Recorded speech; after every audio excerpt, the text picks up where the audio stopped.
목사님도 방금 위험하셨는데 500원을 내실 뻔하셨습니다. 전도사라고 이렇게 말씀하셨습니다.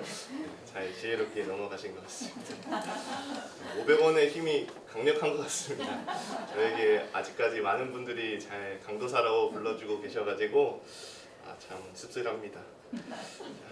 네, 오늘은 존중받는 삶이라는 제목으로 5번째 계명을 통해서 하나님의 말씀을 나눠보려고 합니다.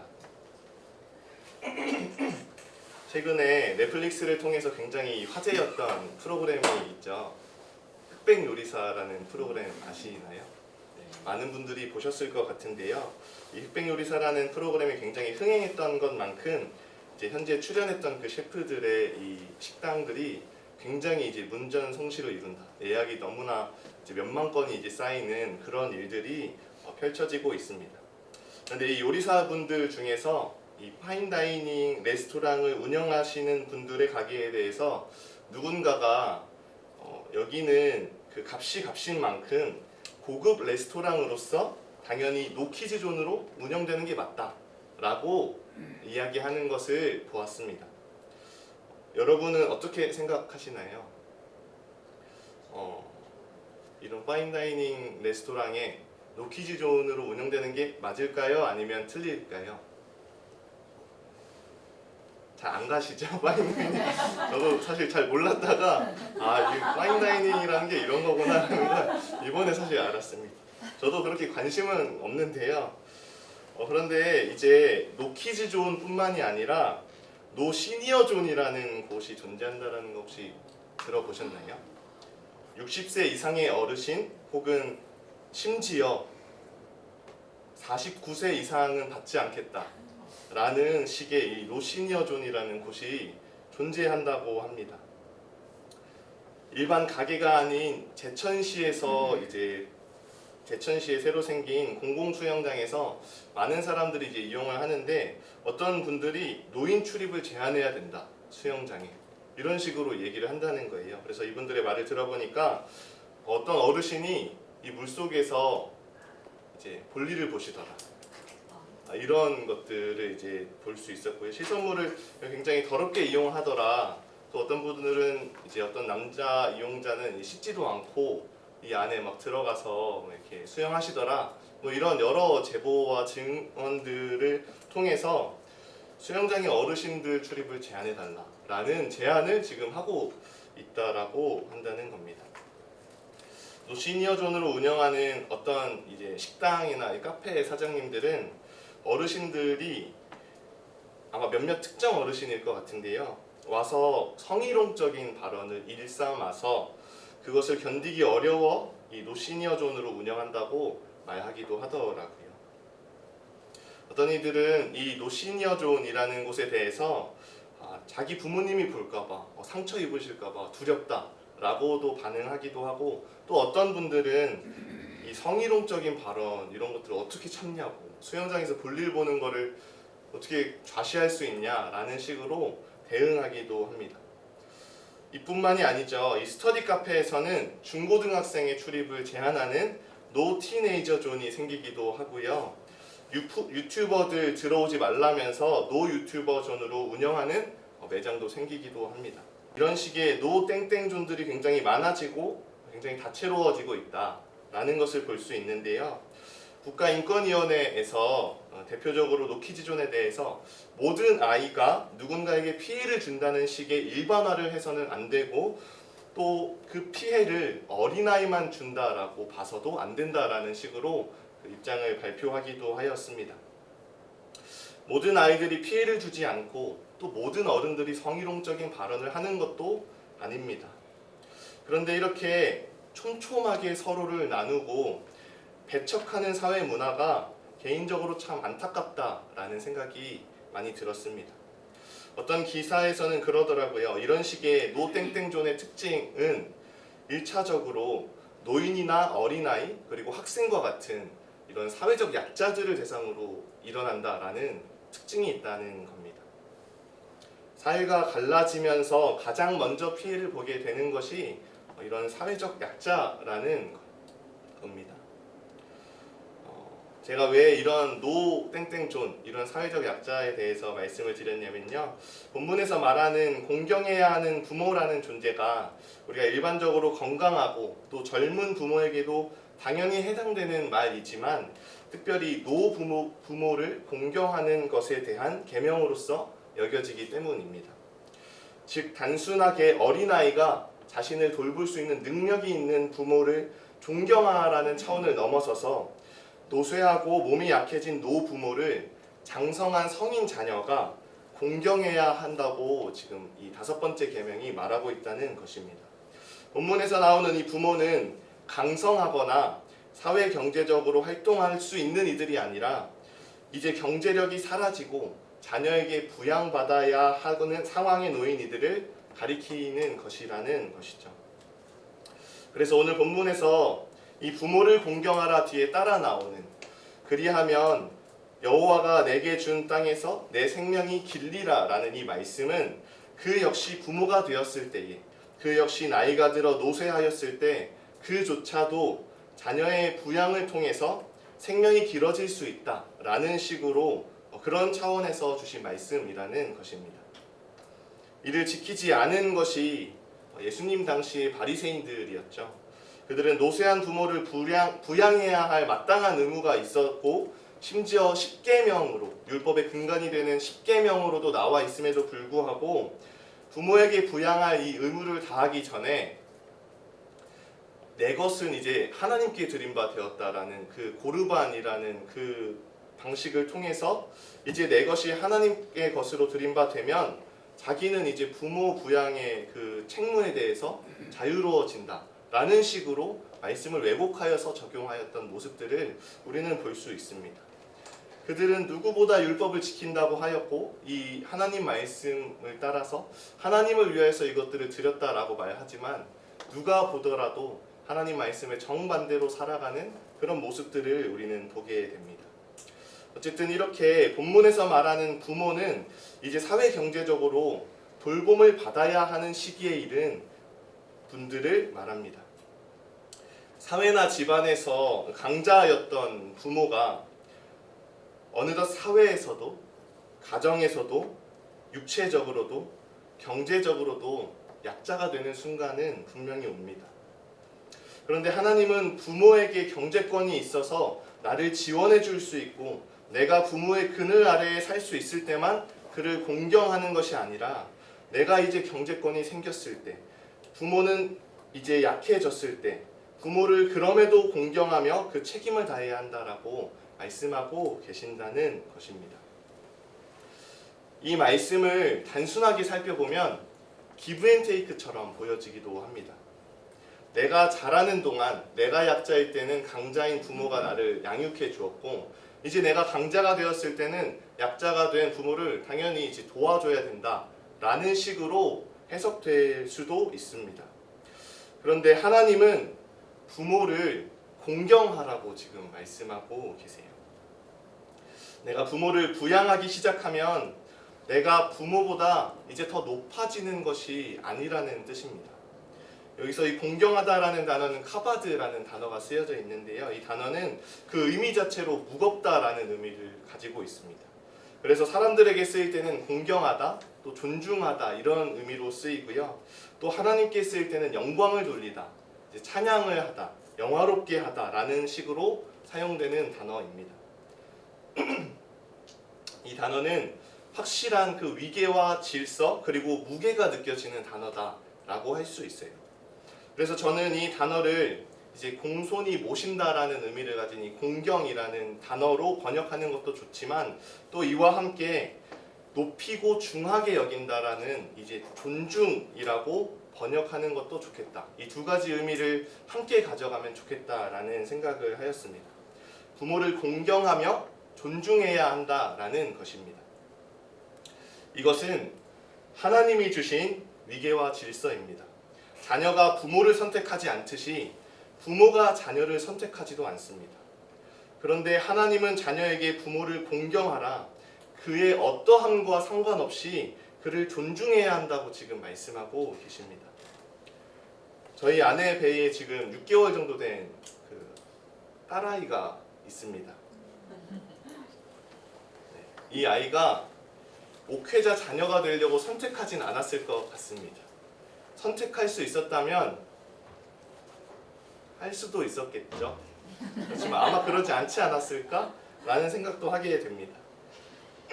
저는 개인적으로 딸아이를 원하긴 했지만 제가 선택하거나 원해서 이 딸아이를 얻을 수 있었던 것도 아닙니다. 그냥 하나님이 주시는 것이죠. 서로를 선택하진 않지만 서로가 하나님의 은혜로서 주어진 존재입니다. 자녀가 있으면 이제 부모가 됩니다. 그리고 부모가 없이 자녀가 존재할 수는 없습니다. 서로 선택하지 않을지라도 서로의 존재로 인해서 부모와 자녀라는 이 정체성이 확립되는 것입니다. 사실 다른 모든 관계 역시 마찬가지죠. 순원이 있기에 순장이 존재하고 순장이 있기에 순원이 있습니다. 목회자가 있기에 성도가 있고 성도가 있기에 목회자가 있는 것입니다. 모든 것은 하나님 안에서 맺어진 관계입니다. 이 관계 속에서 우리는 질서를 가집니다. 그것은 하나님의 질서입니다.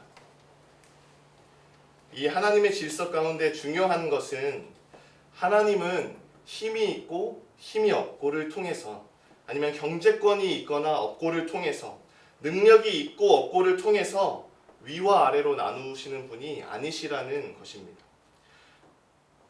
제가 이제 강도권을 가진 이제 강도사가 되었습니다. 제게 능력이 있어서 그런데 이 강도권을 주시지 않았다라는 것입니다. 아마 지난주에 일을 많이 아실 것 같은데요. 지난주 장례 일정을 갈 때 제가 내비를 찍고 제가 운전을 하면서 갔습니다. 그런데 내비를 제가 잘못 찍은 바람에 이제 원래 순천으로 가야 했던 것을 거의 100km 넘게 떨어진 영광으로 가게 되었어요. 여기도 이제 피해자분들이 많이 계시는데요. 주일날 너무 힘들게 아침부터 이제 섬기고 또 이제 장례 일정을 이제 저녁에 가시는데 너무나 피곤하실 텐데 이제 다녀오면은 꼼짝없이 밤 12시가 넘게 되는 이런 놀라운 그런 간증이 저희 안에 생겼습니다. 제가 너무 정말 죄송하더라고요. 이 자리를 빌어서 다시 죄송하다 말씀드리고 싶은데요. 다음날 특별히 좀 출근하시는 분들도 계시는데 참 너무 그분들께 죄송했고 또 멀미가 심하신 분들도 이제 너무 죄송했습니다. 그래도 너무 놀라웠던 건 이분들이 이제 너무 즐겁게 웃으면서 그래도 이렇게 행복하게 교제하면서 올 수 있었다. 물론 그 사이에 그 정적은 있었습니다. 그 정적이 없었다고 말할 수는 없을 것 같아요. 그렇지만 그것을 뛰어넘어서 이제 순장님들이 이제 현실을 자각하시고 받아들이고 30km가 아닌 100km가 넘는다는 걸 이제 인지하시고 뒤에 이제 이것들을 이제 순종하시면서 이제 웃음으로 또 행복으로 기쁨으로 평안으로 이겨내시는 걸 보면서 정말 성숙하시다라는 생각을 제가 많이 하게 되었습니다. 제가 이제 장례 일정을 다녀오고 나서 새벽에 이제 그날 새벽 설교에서 새벽 예배 준비로 이제 설교를 쓰는데요. 막 눈이 너무 감기고 막 머리가 비몽사몽인 겁니다. 그래도 이제 그날은 제가 새벽 예배를 인도하면서 제가 준비된 것만큼만 하는 게 좋을 것 같습니다 라고 말씀을 드렸어요. 그래서 조금 예배를 짧게 진행하겠다라고 했는데 예배가 평소보다 늦게 끝나더라고요. 그래서 내가 과연 무슨 말을 하였는가 라는 것에 대한 이제 의심이 좀 이렇게 생겼었는데요. 어쨌든 그럼에도 정말 은혜로 그 새벽 예배까지 무사히 마치고 집에 돌아가서 잠을 자고 일어나서 이제 그날 강도사 인허식이 바로 있는 날이어서 이제 가려고 준비를 하는데 어제 그 정신없는 와중에는 별 생각이 없었지만 이제 일어나고 보니까 막 이제 강도사를 내가 인허를 받는다라고 생각하면서 이제 여러 가지 생각이 들더라고요. 이제 강도사가 되는데 정말 이 새벽 예배도 이렇게나 힘겹게 마치고 심지어 내비조차 제대로 못 찍는 내가 어떻게 이렇게 강도사로 인허까지 받게 되었는가라고 하면서 하나님의 참 은혜다라는 생각을 하게 되었습니다. 저 같은 사람이 강도사가 된 것은 뭐 제가 잘하거나 제 능력이 출중해서 그런 것이 아니라는 것을 여러분 모두 아실 것입니다. 모두 다 하나님의 은혜로 이루어지고 그 은혜로 우리는 살아갑니다. 사실 이 자리에 계신 많은 분들이 순장으로 섬기시고 또 교사로 섬기시면서 각자의 자리에서 섬기시고 계시지만 우리의 능력이 출중하기 때문에 하나님이 우리를 그렇게 사용하시고 그렇게 우리에게 권위를 주시는 것은 아닙니다. 그저 날마다 그것을 감당할 새 힘과 새 능력으로 그 은혜로 우리가 살아갈 수 있도록 만들어 주시는 것이죠. 우리가 섬기는 그 자리에서 만약 내가 이런 부분에서 탁월하다고 여기거나 혹은 이런 부분에서 너무나 나는 자격이 없다, 못한다라고 여겨질 수도 있지만 하나님은 그런 것으로 우리를 평가하지 않으신다라는 것입니다.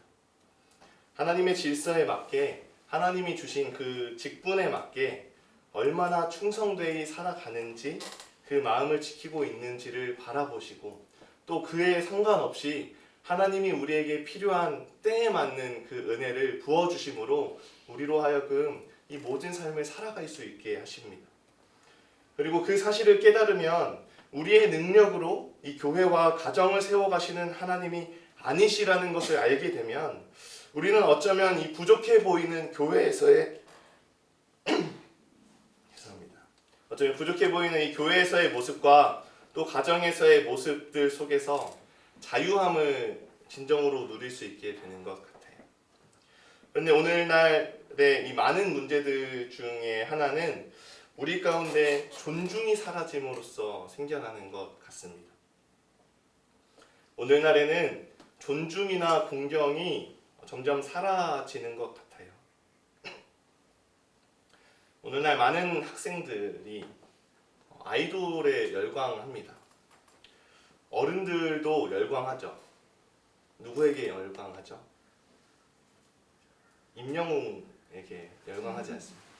임영웅 아니신가요? 잘 모르시나요? 너무 신실하셔서 그렇습니다. 혹시 이 중에도 계실지도 모릅니다. 이렇게 속마음으로 이렇게 임영웅을 좋아하시는 분이 계실지도 모르겠어요. 그런데 우리가 그들에게 막 환호하고 막 열광을 하지만 내가 그들을 존중한다라고 표현하진 않는 것 같습니다. 우리는 이 열광하는 것과 또 내가 그들을 이제 기뻐하는 것, 그것과 그들을 존중하는 것은 다른 의미의 차원의 이야기인 것 같아요. 단순히 자신의 기쁨을 위해서 또 자신에게 만족을 주는 그들을 소비할 뿐인 것이죠. 나에게 즐거움을 주고 행복감을 주는 그들에게 열광은 하지만 만약 그들이 내 생각과는 다른 방향으로 가거나 알고 보니 그 연예인이 누군가와 연애를 한다거나 하는 식으로 자기 마음에 들지 않는 행보를 계속한다면 금세 다른 이들로 이제 갈아타는 식으로 누군가를 소비하는 문화 속에서 우리는 살아갑니다. 제가 그 어떤 그 연예인이 한 말에서 이제 좀 충격을 받았었는데요. 이제 그 연예인이 스스로 외모가 이렇게 이제 뛰어나다고 생각하지 않는 것 같아요. 그분이 어떤 이제 본인 사진이나 이런 것들을 보면서 나는 이런 걸로 소비되는 사람이 아니야 이제 이야기하시더라고요. 나는 이제 웃기고 어떤 그런 캐릭터성으로 이제 소비되는 존재라고 이야기하는 것을 보았습니다. 우리는 누군가를 심지어 사람까지도 소비하는 문화 속에서 살아갑니다. 오늘날 자본주의 사회에서 많은 관계가 서로를 존중하기보다는 서로를 소비하는 식의 문화가 너무나 자연스러워진 것 같아요. 안타까운 것은 오늘날 교회 내에서도 이러한 서로를 소비하려는 모습들이 나타난다는 것입니다. 존중이 아닌 소비로 행할 때 내게 맞고 또 내게 필요가 있으면 이를 취하고 그렇지 않으면 금방 배척해버리는 이 태도로 관계나 사역에 임하는 모습들이 교회 내에서도 충분히 존재한다라는 것입니다. 그러나 우리가 소비가 아니라 존중을 하기 위해서 그 자리에 그분을 세우시는 것, 지금 우리가 함께 우리 옆에 있는 이 동역자를 세우신 분은 바로 하나님이시라는 사실을 우리가 믿을 때 그 믿음으로 우리는 서로를 존중할 수 있게 되는 것 같습니다. 서로가 서로 너머에 있는 하나님을 바라보면서 온전히 존중하게 된다는 것입니다. 우리가 소비와 소유로 존중을 받으려는 자들이 아니라, 열광을 받으려는 자들이 아니라 우리의 자신의 것을 오히려 내어드림으로써, 기브 앤 테이크가 아니라 자신의 것을 오히려 드림으로써 서로 존중하는 삶을 살아갈 수 있는 자들 되어지기를 소망합니다.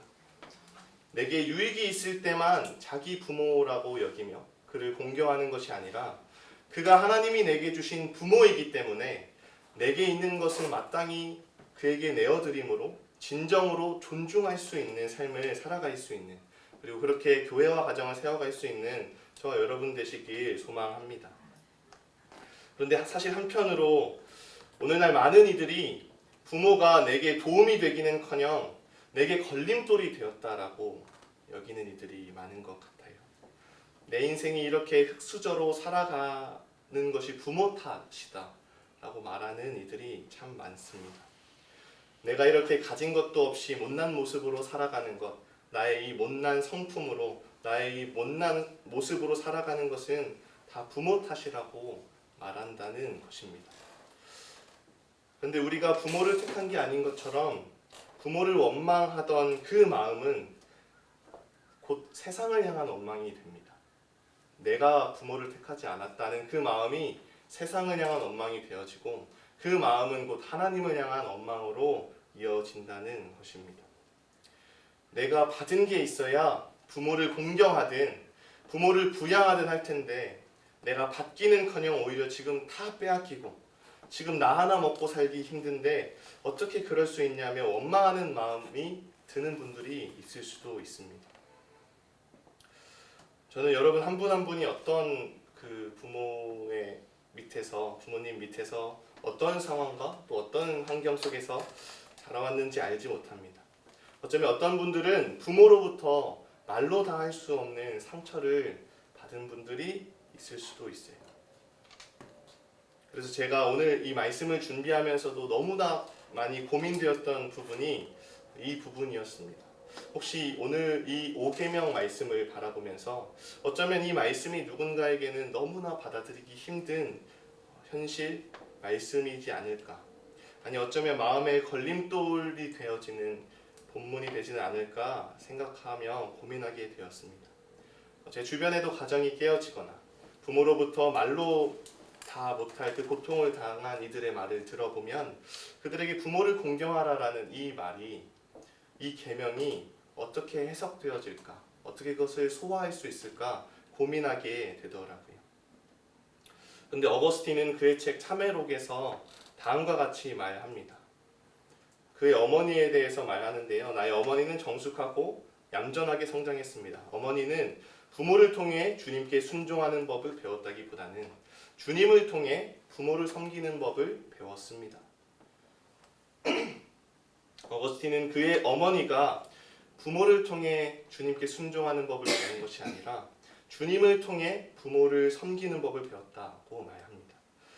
즉 우리의 진짜 아버지 되시는 하나님, 그분을 섬기고 그분을 공경하고 그분을 사랑할 때 우리는 우리의 부모를 마침내 사랑할 수 있고 공경할 수 있게 된다는 것입니다. 이 순서를 뒤집어서 부모를 공경하라고 해서 부모를 공경하는 자가 되기 힘쓰라는 이 말씀으로 받아들이기보다 내가 주님을 공경하고 주님을 사랑하기에 내 부모를 공경하게 되는 은혜를 누릴 수 있게 되기를 소망합니다. 제가 청년부 설교 때 썼던 표현인데요. 우리 모두는 사랑을 딛고 살아가는 존재들이다 라는 표현을 썼었습니다. 우리가 지금까지 살아온 길 가운데 분명 많은 어려움과 고난들이 존재했을 것입니다. 내가 가는 길에 어떤 분들은 왜 이렇게 평탄하지 않은지, 걸림돌만 많은지, 다른 이들은 평탄한 길을 걸어가는 것 같은데 나만 왜 이렇게 피해야 할 것도 많고 넘어야 할 산도 많은지, 날 이렇게 낳은 부모도 원망스럽고 모든 것이 원망스러워질 때도 분명 존재할 것입니다. 그런데 그럼에도 우리는 한 가지를 확신할 수 있습니다. 내가 걸어온 길에 수많은 돌멩이와 가시덤불 같은 어려움이 존재할 수 있어요.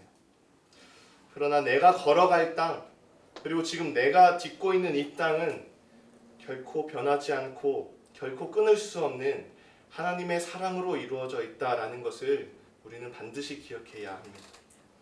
누구나 같은 삶을 살아간다고, 누구나 같은 길을 걸어갈 것이라고 말할 수는 없을 것 같습니다. 누군가는 좋은 부모를 만나서 평탄한 길을 걸을 수도 있고요. 또 누군가는 힘든 부모를 만나서 험난한 길을 헤쳐나가야 할 수도 있습니다. 그런데 우리가 딛고 서 있는 이 길, 이곳은 결코 무너지지 않을 것입니다. 사단이 아무리 그 돌멩이를 던져 놓아도 그 길 자체를 무너뜨릴 수는 없을 것입니다. 그것은 하나님의 다함 없는 사랑으로 지어져 있는 길이기 때문입니다. 우리가 걷고 있는 그 길이 그 주님의 사랑으로 지어진 길이라는 것을 믿으며 그 길 위에서 내 앞에 놓여져 있는 그 수없이 많은 돌멩이, 그 모든 고난들을 넉넉히 뛰어넘어 달려갈 수 있는 저와 여러분 되시길 소망합니다. 요한복음 8장을 보면 한 유대인 무리가 나옵니다. 8장 31절을 보면 이렇게 말합니다. 우리 함께 읽겠습니다. 그러므로 예수께서 자기를 믿은 유대인들에게 이르시되 너희가 내 말에 거하면 참으로 내 제자가 되고. 예수님이 지금 누구에게 말씀하고 계십니까? 자기를 믿은 유대인들에게 지금 말씀하고 계세요. 이 말씀에 이어서 예수님은 너무나 그 유명한 말씀을 하시죠. 진리를 알지니 진리가 너희를 자유롭게 하리라. 이들은 분명 이전에 예수님의 그 메시지, 그 말씀에 감동받았던 자들이었어요. 예수님을 믿기로 한 자들이었습니다. 그런데 이들이 우리에게는 너무나 진리처럼 여겨지는 이 진리가 너희를 자유롭게 하리라라는 이 말씀을 듣고 진리를 알아야 한다고, 진리가 너희를 자유롭게 한다라는 이 말씀에 대해서 우리 이미 진리를 안다고, 이미 우리 자유롭다라고 말합니다.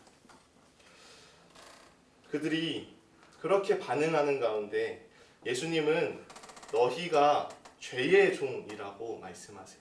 너희가 죄에 묶여 있어 너희가 결코 자유하지 않다라고 말씀하십니다.